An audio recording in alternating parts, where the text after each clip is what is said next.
السلام علیکم ورحمۃ اللہ وبرکاتہ. نحمده ونصلي على رسوله الكريم اما بعد فاعوذ بالله من الشيطان الرجيم بسم الله الرحمن الرحيم. إنا أعطيناك الكوثر فصل لربك وانهر إن شانئك هو الأبتر. صدق الله مولانا العظيم. بزرگان محترم، اللہ رب ذوالجلال نے ہمارے لیے اسلامی مہینوں کی ابتدا بھی قربانیوں کی یاد تازہ کرانے کے لیے ایک موقع عطا فرماتا ہے، اور اسلامی مہینوں کی انتہا بھی قربانیوں کی یاد تازہ کرنے کے لیے ایک موقع عطا فرماتا ہے. ابھی ان قریب ذی الحج کا مہینہ شروع ہونے والا ہے. ذی الحج کے 10 راتوں کی قسم کھا کے اللہ رب ذوالجلال نے بعد کے مضمون کو ذکر فرمایا، والفجر وليال عشر والشفع والوتر واللیل اذا یسر. یہاں جو 10 راتوں کی قسم اللہ رب ذوالجلال نے کھائی ہے، حضرات مفسرین اکرام نے لکھا ہے کہ یہ 10 راتیں ذی الحج کی پہلی تاریخ سے لے کر 10ویں تاریخ تک کی 10 راتیں ہیں. قسم اسی چیز کی کھائی جاتی ہے جس کا تقدس ہو، جس کی عزت ہو، انہی چیزوں کی قسم کھائی جاتی ہے. جیسے کلام مجید اللہ کی مقدس کتاب ہے، اس کی قسم کھانے سے پہلے ہم 1000 بار سوچتے ہیں.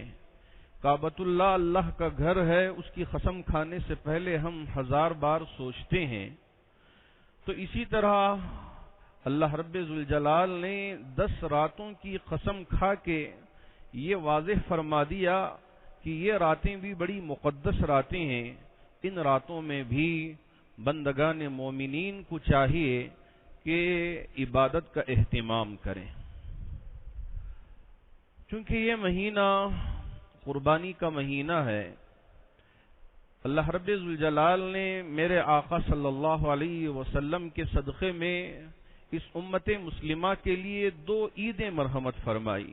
ایک عید عید الفطر کی تھی جو گزر گئی، اب آنے والی عید عید الاضحیٰ کہلاتی ہے. یہ مسلمانوں کے لیے خوشی کا دن ہوتا ہے. اس عید کے ساتھ ایک اور عبادت بھی ہے جسے ہم اور آپ قربانی کے نام سے جانتے ہیں اور سمجھتے ہیں. حضرت ابراہیم علیہ السلام کو اللہ رب ذوالجلال نے خواب میں دکھایا مسلسل 3 راتیں کہ حضرت اسماعیل علیہ السلام کو ذبح فرما رہے ہیں. حضرت ابراہیم علیہ السلام نے سوچا کہ انبیاء کا جو خواب ہوتا ہے وہ سچا خواب ہوتا ہے، اس لیے ان کو پورا احساس ہو گیا کہ یہ اللہ کی طرف سے قربانی کا، میرے بیٹے کو قربان کرنے کا حکم مل رہا ہے. اس لیے لے گئے، چھری چلائی. اللہ رب ذوالجلال نے بتا دیا کہ مجھے تمہاری بیٹے کی قربانی نہیں مقصود ہے، بلکہ ہم چاہتے ہیں کہ تمہارے دل میں میری محبت ہے یا آپ کے بیٹے لخت جگر نور نظر کی محبت ہے، یہ دیکھنا چاہتا تھا. ہم نے تو دیکھ لیا کہ آپ کے دل میں ہماری محبت ہے. بندگان مومنین کو بھی چاہیے، ایک طرف اولاد ہوگی تو دوسری طرف مال ہوگا، تیسری طرف ماں باپ ہوں گے، چوتھی طرف کوئی اور. تو ان تمام کی محبت اپنی جگہ، لیکن اللہ کی محبت اپنی جگہ. اللہ کی محبت کے ساتھ کسی اور کی محبت کو نہ تو ہم ناپ سکتے ہیں، نہ تو تول سکتے ہیں، نہ تو اس کا موازنہ کر سکتے ہیں. اللہ کی محبت ساری چیزوں سے بڑھ کر رہے گی. اسی لیے اللہ رب ذوالجلال نے قرآن مجید میں ارشاد فرمایا، قُلْ إِنْ كَانَ آبَاؤُكُمْ وَأَبْنَاؤُكُمْ وَإِخْوَانُكُمْ وَأَزْوَاجُكُمْ وَعَشِيرَتُكُمْ وَأَمْوَالٌ اقْتَرَفْتُمُوهَا وَتِجَارَةٌ تَخْشَوْنَ كَسَادَهَا وَمَسَاكِنُ تَرْضَوْنَهَا أَحَبَّ إِلَيْكُمْ مِنَ اللَّهِ وَرَسُولِهِ وَجِهَادٍ فِي سَبِيلِهِ. تو ان ساری چیزوں کی محبت سے زیادہ اللہ اور اللہ کے رسول کی محبت تمہارے دل میں ہونی چاہیے۔ اللہ رب ذوالجلال نے اس بات کو واضح طور پر امت مسلمہ کے سامنے ذکر فرما دیا۔ اب آنے والی عید میں بھی چونکہ قربانی کا موقع ہوتا ہے، یہ قربانی واجب ہے، یہ قربانی واجب ہے۔ اللہ رب ذوالجلال نے ارشاد فرمایا اِنَّا أَعْطَيْنَاكَ الْكَوْثَرَ فَصَلِّ لِرَبِّكَ وَانْحَرْ، آپ اپنے رب کو راضی کرنے کے لیے نماز پڑھنے کا اہتمام کریں، آپ اپنے رب کو خوش کرنے کے لیے قربانی کا بھی اہتمام کریں۔ وَانْحَرْ یہ امر کا صیغہ ہے اور امر وجوب کو بتلاتا ہے۔ یہ قربانی بھی واجب ہے ان لوگوں پر جو صاحب نصاب کے مالک ہوں، یعنی جن کے اوپر زکوٰۃ واجب ہوئی۔ زکوٰۃ ادا کرنے کے لیے سال کی شرط ہے، لیکن قربانی واجب ہونے کے لیے سال کی شرط نہیں ہے۔ اگر عید کے دن ہی ماشاءاللہ کسی طرح سے مالدار بن گیا، خوب اللہ رب ذوالجلال نے تجارت کے ذریعے یا کسی اور طریقے سے خوب مال عطا فرما دیا، صاحب نصاب ہو گیا، تو ایسے بندے مومن پر بھی قربانی کرنا واجب ہے۔ قربانی کے 3 دن ہیں، ایک 10 ذی الحجہ، ذی الحج کی 10ویں تاریخ، اور اسی طرح 11ویں تاریخ اور 12ویں تاریخ کے سورج کے غروب ہونے سے پہلے پہلے قربانی کے عمل کو کر لینا چاہیے، کیونکہ اس وقت حالات ہمارے ملک میں بھی اور پورے عالم کے اندر بھی بہت ہی زیادہ نازک اور بہت ہی زیادہ مصیبت والے اور بہت ہی زیادہ پریشان کن حالات ہیں۔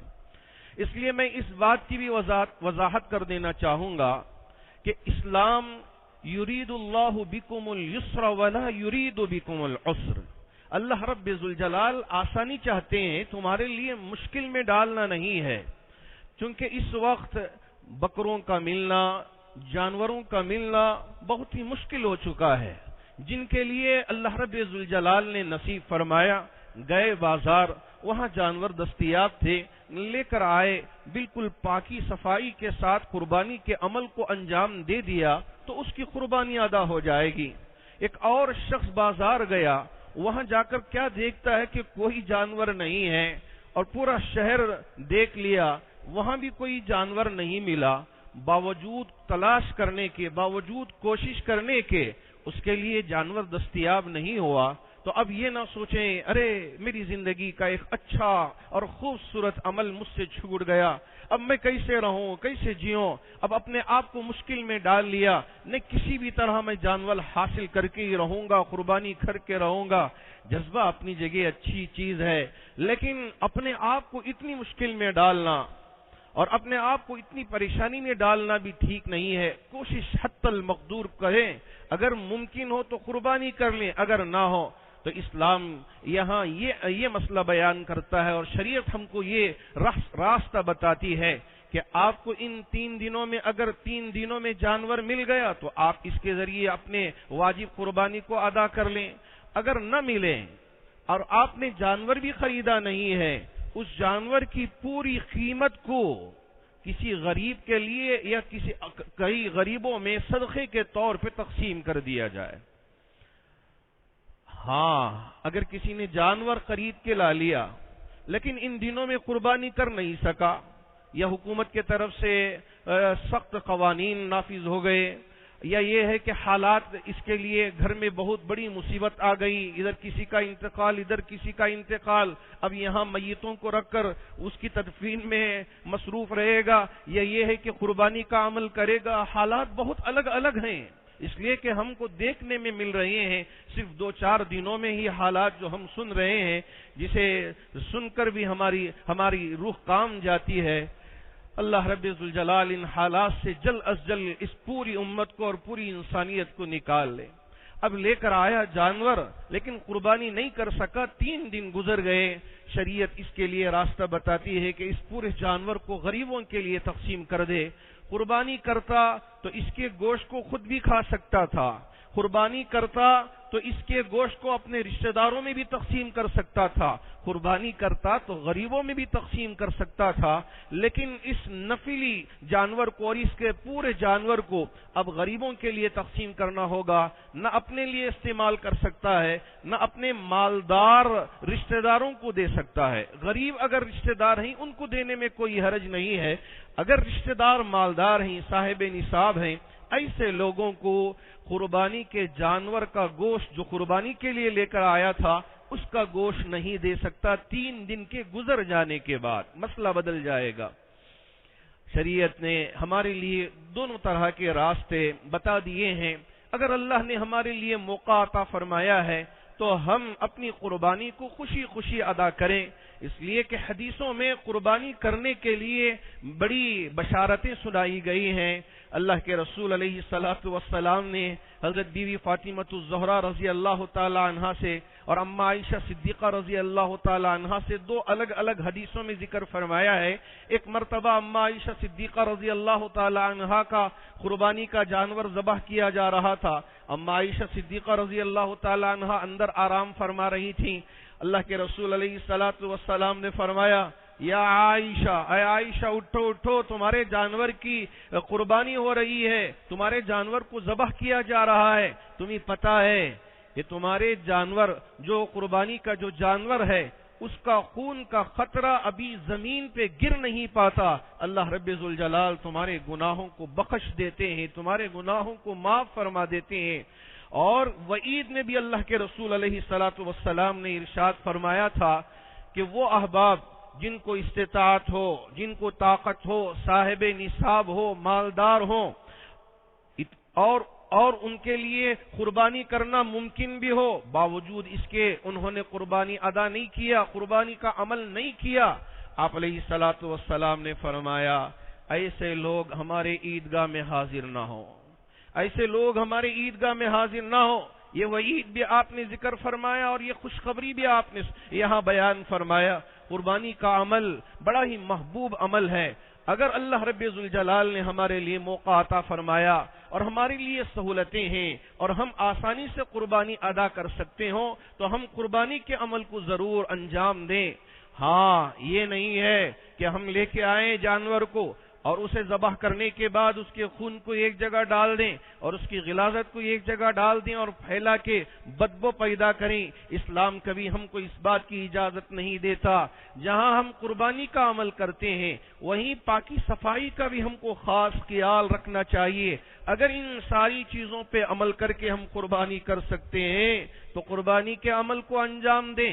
اگر ہمارے لیے بکرا بھی دستیاب نہیں ہے، جانور بھی دستیاب نہیں ہے، ہم قربانی نہیں کر سکتے، یہاں دستیاب نہیں تو کم از کم ہمارے رشتہ دار یا ہمارے دوست احباب دیہات میں رہتے ہوں، ہم ان سے ذکر کر دیں کہ ہمارے طرف سے قربانی کا آپ عمل انجام دے دیں، اور وہاں دیہات میں کوئی ہمارے طرف سے قربانی کر دے تو جب بھی ادا ہو جائے گی، یہ بھی ممکن ہے۔ اگر وہ بھی ممکن نہیں ہے، دیہات میں بھی کرنا ممکن نہیں، 3 دن گزر گئے تو شریعت نے مسئلہ بیان کر دیا کہ پوری رقم کو آپ غریبوں میں تقسیم کر دیں۔ اس کے لیے کووڈ پیشنٹ جو غریب ہیں وہ بھی ہو سکتے ہیں، مدرسے کے غریب طلبہ وہ بھی ہو سکتے ہیں، یا آپ کے رشتہ دار میں جو غریب احباب ہوں وہ بھی ہو سکتے ہیں، یا محلے میں کوئی غریب لوگ رہتے ہوں تو وہ بھی رہ سکتے ہیں، یا یہ ہے کہ پڑوس میں کوئی غریب ہو تو آپ ان کے لیے اس رقم کو بطور صدقہ کے دے سکتے ہیں۔ یہ سارے راستے اسلام نے بیان کر دیے۔ جی ہاں، یہ موقع ہے کہ ہم غریبوں کی مدد کریں۔ بعض لوگ سوچتے ہیں کہ مالدار بھی کہ اب اگر ہم صدقہ کریں، اگر اٹھا کے دیتے رہیں، ابھی کہیں ایسا دن نہ آ جائے کہ دیتے دیتے پورا مال خالی ہو جائے اور خود ہم بھی غریب بن کے بیٹھ نہ جائیں۔ کسی صاحب نے پوچھا مالدار سے، میں دیکھ رہا ہوں کہ آپ خوب اٹھا کے دیکھ رہے ہیں۔ اب وہ سوچنے لگے کہ جواب مجھے یہ ملے گا کہ ہم اللہ کی راہ میں خرچ کرتے ہیں، اللہ کی راہ میں خرچ کرتے ہیں تو اللہ رب ذوالجلال ہمارے مال میں اضافہ فرماتے ہیں۔ ہاں، جتنا خرچ کرتے ہیں اللہ اتنا ہی اجر دیتے ہیں۔ اب یہ سوچ کے انہوں نے کہا کہ کہاں خرچ کر رہے ہو؟ تو وہ بھی عالم دین تھے، انہوں نے قرآن کی روشنی میں ذکر فرمایا جیسے اللہ رب ذوالجلال نے شہیدوں کے لیے ذکر فرمایا کہ ایک شہید کے لیے نہ کوئی خوف ہوگا نہ کوئی غم ہوگا۔ قرآن میں اللہ نے فرمایا وَلَا تَحْسَبَنَّ الَّذِينَ قُتِلُوا فِي سَبِيلِ اللَّهِ أَمْوَاتًا بَلْ أَحْيَاءٌ عِندَ رَبِّهِمْ يُرْزَقُونَ فَرِحِينَ بِمَا آتَاهُمُ اللَّهُ مِنْ فَضْلِهِ وَيَسْتَبْشِرُونَ بِالَّذِينَ لَمْ يَلْحَقُوا بِهِمْ مِنْ خَلْفِهِمْ اللہ خوف علیہم ولا هم يحزنون۔ شہید کے بارے میں ذکر فرمایا جنہوں نے اپنی جان کو اللہ کے نام پہ قربان کر دیا، نہ اسے کوئی خوف ہوگا نہ اسے کوئی غم ہوگا۔ ایسے ہی اللہ کے راہ میں خرچ کرنے والوں کے لیے اللہ نے دو مقام پہ ذکر فرمایا، الذین ينفقون اموالهم باللیل والنہار سرا وعلانیۃ فَلَهُمْ أَجْرُهُمْ عِنْدَ رَبِّهِمْ وَلَا خَوْفٌ عَلَيْهِمْ وَلَا هُمْ يَحْزَنُونَ۔ وہ لوگ جو اللہ کی راہ میں خرچ کرتے ہیں، کبھی چھپا کے تو کبھی ظاہر کر کے، رات میں بھی خرچ کرتے ہیں دن میں بھی خرچ کرتے ہیں، نیت یہ ہوتی ہے کہ اللہ ان کے لیے اجر عطا کرے گا۔ ایسے بندوں کے لیے نہ کوئی خوف ہوگا نہ کوئی غم ہوگا، لا خوف علیہم ولا هم يحزنون۔ دوسری جگہ اللہ نے فرمایا الذين ينفقون اموالهم في سبيل الله ثم لا يتبعون ما انفقوا منا ولا اذى لهم اجرهم عند ربهم ولا خوف عليهم ولا هم يحزنون۔ وہ لوگ جو اللہ کی راہ میں خرچ کرتے ہیں، خرچ کرنے کے بعد احسان جتاتے نہیں، ان کے پیچھے ہی پڑ جائیں، ہاں میں نے فلاں دن آپ کے لیے عطا کیا تھا، خرچ کیا تھا، احسان جتانا کبھی یہ کام نہیں کرتا۔ منن ولا ازل، نہ اسے احسان جتلاتا ہے نہ اسے کوئی تکلیف کی بات کرتا ہے، صرف مقصد نیت یہ ہوتا ہے خرچ کرنے کا، فَلَهُمْ أَجْرُهُمْ عِنْدَ رَبِّهِمْ، ان کے رب کے پاس ان کے لیے دینے کی وجہ سے اجر ملنے والا ہے۔ اللہ رب ذوالجلال نے ایسے لوگوں کے لیے بھی خوشخبری سنا دیا، لا خوف علیہم ولا هم يحزنون، نہ ان کو کوئی خوف ہوگا نہ کوئی غم ہوگا۔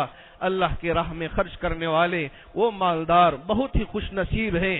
ان دنوں میں جبکہ تجارت بھی ٹھپ پڑی ہوئی ہے، یہ ہر طرف مندی ہی مندی ہے، پریشانی ہی پریشانی، لوگ مصیبت میں ہیں، ہر طرف یہ خبروں کو ہمارے کانوں میں پڑھتے ہوئے ہم دیکھ بھی رہے ہیں، سن بھی رہے ہیں کہ فلاں کی بہن انتقال ہو گئی، فلاں کا بھائی انتقال ہو گیا، فلاں کا شوہر، ابھی کوئی زیادہ عمر بھی نہیں تھی، 30-35 سال کی عمر کے تھے، حضرت میری بہنیں انتقال ہو گئے، رو رہے ہیں۔ ابھی نماز سے آنے سے پہلے بھی ایک صاحب کا فون آیا، میری 9 بہنیں ہیں، میری بہنیں کہہ رہی ہیں کہ اب 2 بہنیں تو اللہ کو پیاری ہو گئی، اب 7 بہنیں باقی رہ گئی ہیں۔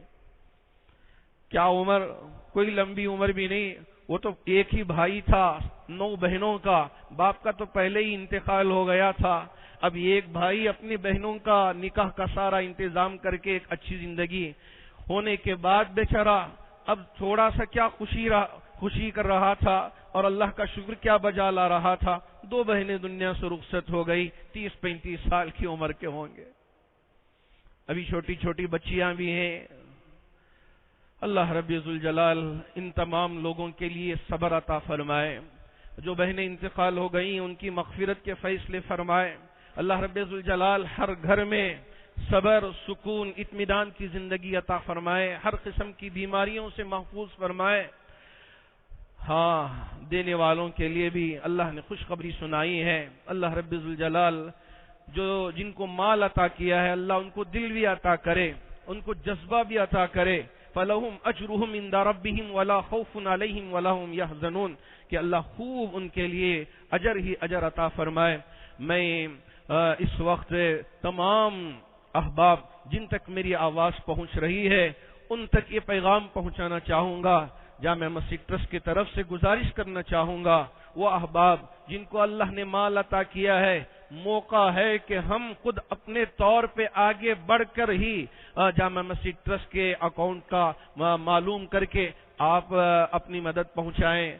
یہاں بہت سارے ٹیچرز بھی ہیں اور عملہ بھی بہت بڑا ہے اور اس وقت ان کی ضرورتیں بھی ہیں، اس لیے میں احباب سے گزارش کرنا چاہوں گا جن تک بھی میری آواز پہنچ رہی ہے، جن کے کانوں میں میری آواز پڑ رہی ہے، وہ ہمارے اس ٹرسٹ کی ان ضرورتوں کی طرف توجہ دیں۔ جی ہاں، اللہ ہی ہماری ضرورتوں کو پورا کرنے والا ہے، ہم کو تو صدا لگانا ہے، ہم کو تو آواز لگانا ہے۔ اللہ رب ذوالجلال ہی ہماری آواز کو لوگوں تک پہنچانے والے ہیں۔ اللہ رب ذوالجلال آنے والے دنوں میں ان ساری وباؤں کو پوری انسانیت اور پورے عالم سے دور فرمائے، اور جلد از جلد یہ وبائیں ختم ہوں اور ایک اچھی زندگی پھر ہم سب مل کے گزار سکیں۔ اللہ اس کی توفیق عطا فرمائے۔